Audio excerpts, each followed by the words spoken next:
What was your motivation to play? What instruments do you play and why?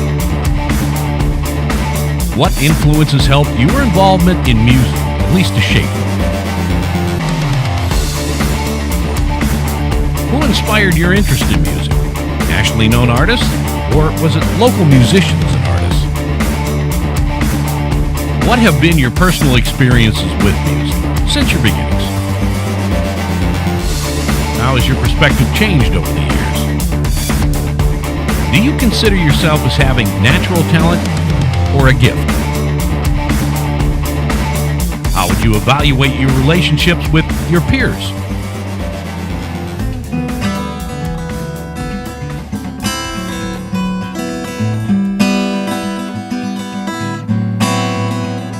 I play the guitar, and what I play is a lot of different types of music. I play classical, electric, blues, jazz, fingerstyle guitar. You can see I got a number of different guitars here that I like to play. I used to play in rock bands, so it's some top 40. But now I sort of just record my own music here at home, some fingerstyle guitar, some jazz, a little bit of blues, and that's actually what I enjoy the most. My initial influences were from the Beatles, listening to their guitar parts, picking up Beatles songs. And then from there, the Allman Brothers Band, Jimmy Page, Eric Clapton, Phil Keaggy of Glass Harp, who is now a solo artist, who I just absolutely love his playing. And I love a lot of the jazz guitarists, classical guitarists. I mean, there's a lot of influences. The list goes on and on. Well, I think some of the local musicians that inspired me to play were back actually shortly after I started playing guitar. There was a band that practiced down the street from where I lived. Their name was the Keepers, and I used to go down there and watch them practice. And the guitar player, Tony Tadero, kind of inspired me. I used to watch him play. The Keepers. Boy, does that bring back a blast from the past. And now you drive me out of my mind.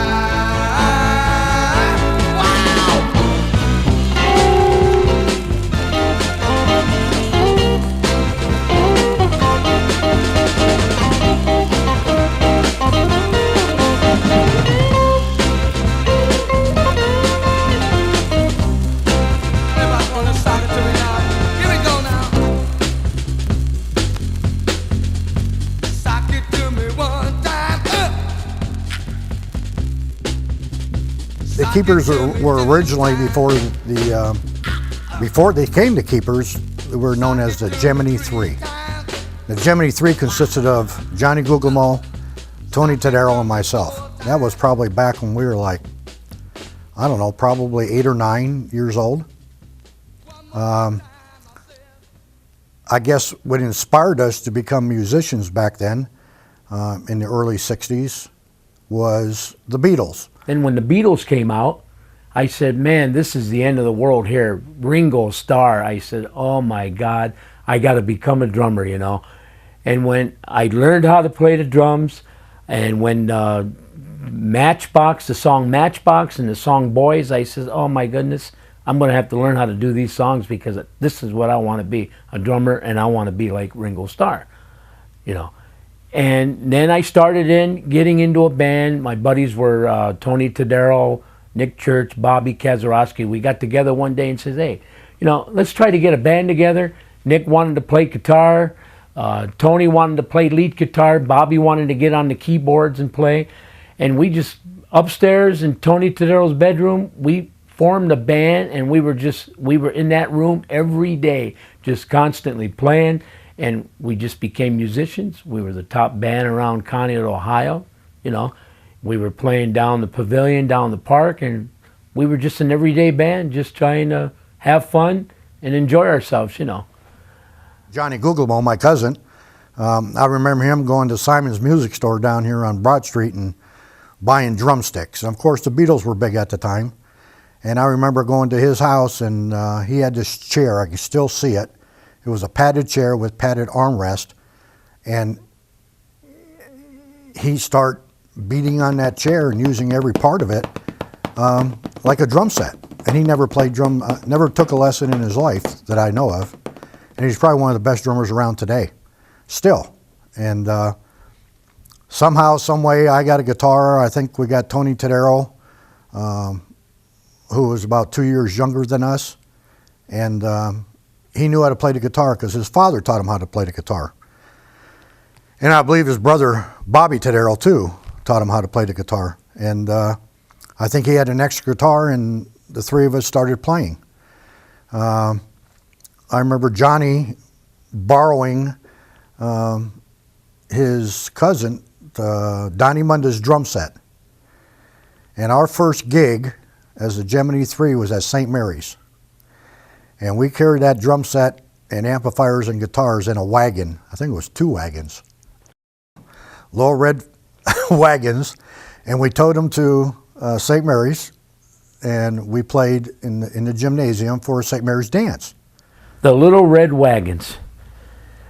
We used to play in St. Mary's School. They had dances there sometimes on a weekend or during the week. And the only way we could get our equipment there is when we had these little red wagons to put our speakers on and whatever. Parts, stuff from my drums, we carried them. And we used to go down Chestnut Street all the way up to the school and unload that stuff and practice there, play on the stage there for the dances that we had. And, you know, we did real well at that, you know. And I think we knew 5 songs. So we played 5 songs for 3 hours. Yeah. We took a broom handle and we took my dad's microphone off his tape recorder. And we plugged it into the amplifier, the jack fit.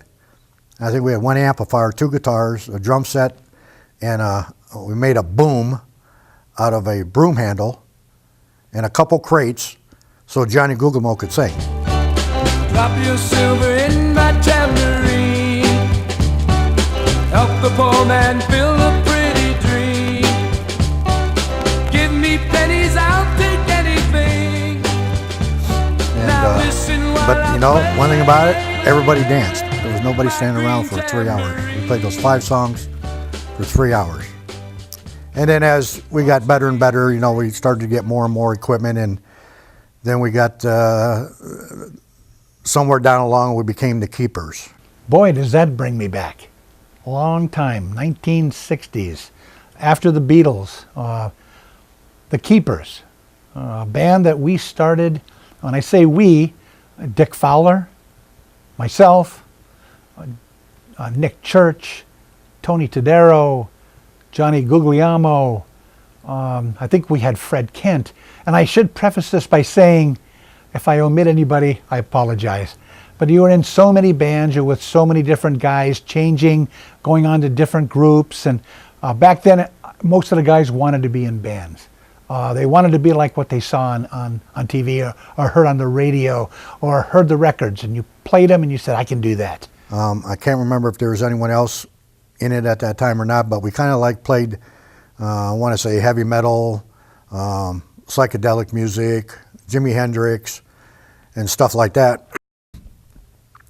And we were pretty popular. And then Ed and Dick decided to go in the military. 1966, Dick Fowler and I decided we're joining the service. The Vietnam War was going on, and we decided we're going into the service. Got to Vietnam, went to a place called Cam Ranh Bay, where we worked on the helicopters, flew missions for the military, bringing in supplies, ammunition, cannons, jeeps. We carried it all in the Chinook. The Chinook helicopter is the tandem rotor, dual rotor helicopter. You could put a jeep inside the helicopter and you could carry a 155 howitzer underneath. We supplied the troops out in the field, and in our spare time, which we had a little bit, we played in the band in Vietnam. Dick was then transferred to another company and I was transferred to another company. After Vietnam, after I survived Vietnam, it's something that was in my mind, it's something I wanted to do, and I did. And if I had to do it all over again, I would do it all over again. I believe in 68, 67 or 68. And we ended up getting Bill Yop as the lead singer. And then it was Tony Tadero, Rick Curtis, Johnny Guglielmo, Bobby Kazarowski, Bill Yop, and myself. And we went from psychedelic music or hard rock to soul music. And that's kind of like I know about it. 18, I decided to hang up the guitar and think I'd had enough, and decided to go into the military. I think it was back in '66. We decided to make a demo. It was easier to take a record player and a record to an audition than it was to pack up the whole band and go to an audition. So we decided to do a demo, and so we had an appointment with the Cleveland Recording Company. I believe it was in 1966, and we're standing in the recording company, and we're standing there watching this band record. And we were like next up, and the band that was recording was the Outsiders, and we were standing there watching them make Time Won't Let Me. And that was in 1960, which is, what's his name, Sonny Trevesi? I can't remember what his name was. But anyways, yeah, that happened. That was the Cleveland Recording Company in '66. And another band was called Gander's Goose, and Danny Mostella, he was a phenomenal guitarist that lived here in Conneaut. He was probably one of the most impressive guitar players around this area, and I think he inspired me a lot too to play. I think my motivation to start playing the guitar was when I watched the movie Help, the Beatles movie Help, and that really piqued my interest because I was watching George Harrison and John Lennon playing the guitar, and I thought it was really cool. So I asked my dad to buy me a guitar, and it was shortly after my 16th birthday I had my first guitar, and he'd set up lessons for me, and went to lessons for a while, but I got really bored with it quick because I had to learn how to read notes, and it was kind of boring, so I kind of set it down, quit going to lessons, and I actually picked the guitar up again probably about a year later and started teaching myself how to play, and I found out I had an ability to learn by just listening. So I had an ear for the music, and I would sit down at the record player and pick out guitar parts and try to imitate what they were playing, and basically that's how I started learning. After I got out of high school, Rick DeLillo and Dave Nackey and my brother and I started a band. We called it Nautilus. Nautilus, that was the band I was in with Dave Perkowski, Dave Nackey on drums, and Dave's brother Bob was on vocals. We were the proverbial garage band, just maybe our senior year of high school or just after. We did have maybe 3 or 4 gigs together, and we had a good time, and it was a pleasant experience overall. And after that, I joined a band called Rockwind with a couple guys from Pennsylvania, and Dave Nackey played the drums. I remember practicing in Dave Perkowski's garage. It's smaller in there. We had so many musicians in there. With Louis Tadero once in a while would show up with his drums and stuff, and me. We were playing a lot of these songs. It was louder than heck, and I mean, I couldn't hardly hear anything when we were all done. That's how loud we used to play back then in that little garage, you know. But still, it was a lot of fun, just banging away, playing away. And we were actually together a couple years. We did a lot of gigs everywhere, and had a good time. Then after that, probably one of the most favorite bands I played in was a band called Sky High, and we played a mixture of top 40, rock. The guys in the band were all local musicians: Johnny Mucci, Bill Kaler, Tony Tadero, Moose Bartone, Bob Bartone, and Joe Jewell from Ashtabula.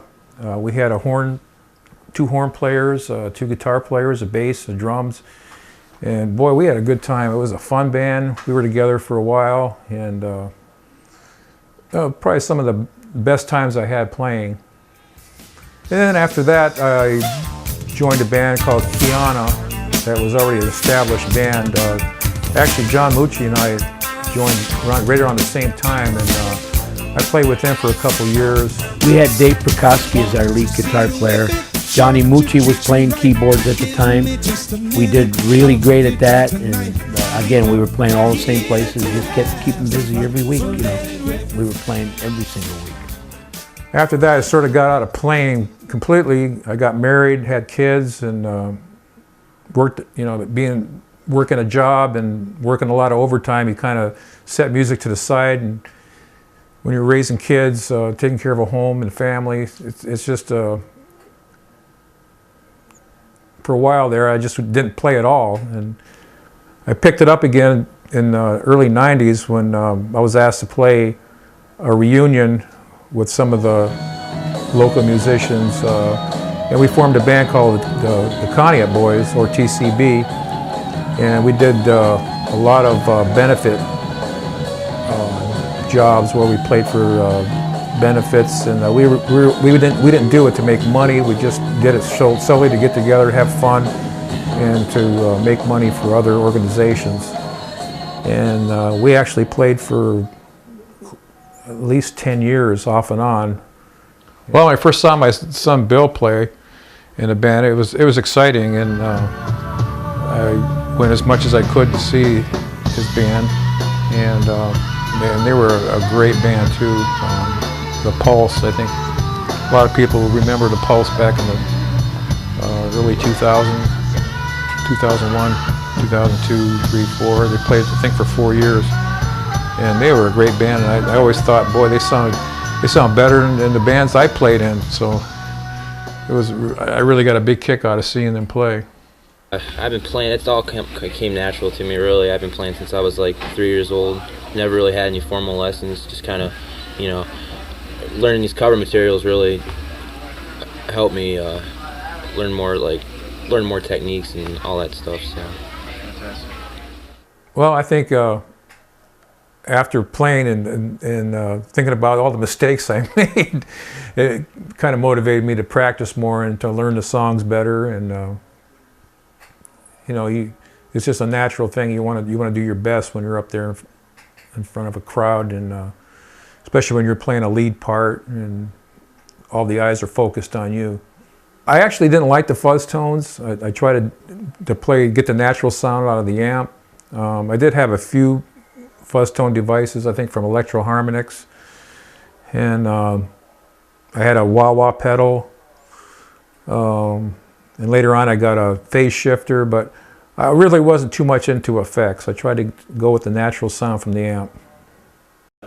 Echoplex was actually a device that played a continuous, I think it was a 2-minute loop, and you could get all kinds of special effects out of it. You can imitate violins, cellos.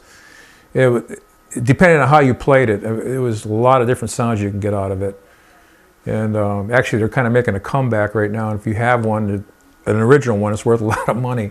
So, musical instruments and gear over the years, how they have changed. Back in the day, back in the late 60s, early 70s, the music gear was gigantic. I mean, and it was heavy, and it was powerful, and it was really a pain to lug around. One thing that has happened lately is gear is getting smaller and lighter with power switching amplifiers. And I used to carry around a Sun bass system, Sun amplifier bass system, and I think the head was 60 watts and it must have weighed 45 pounds. Now the head I'm using is 250 watts, it weighs 5.5 pounds. And that has really, and the older I get, the smaller and lighter my equipment is getting, let's put it that way. I remember when MIDI first came, musical instrument digital interface, I remember when that first started coming around in the 80s, that really changed the landscape of music and what could be done with instruments. Now you can get a guitar to sound like an accordion, you could get it to sound like an organ, you can just anything and everything. What's changed over time is the music that you make now is only limited to your imagination. All the tools are there for you to use. I think that's how music has changed the most over time. Well, the first band I was in, I played with Paul Wheeler, Randy Vickery, and Marvin Weiser. And our first gig was at Rowell Junior High School. We played a dance there. And then from there we played at some other high school dances, private parties. And then we had a battle of the bands we played. And I was kind of nervous because I was a shy person, and it was hard for me to play in front of people, but I guess I did okay. I guess that was one of the most exciting parts about it. I mean, people recognizing what you're doing up there on the stage.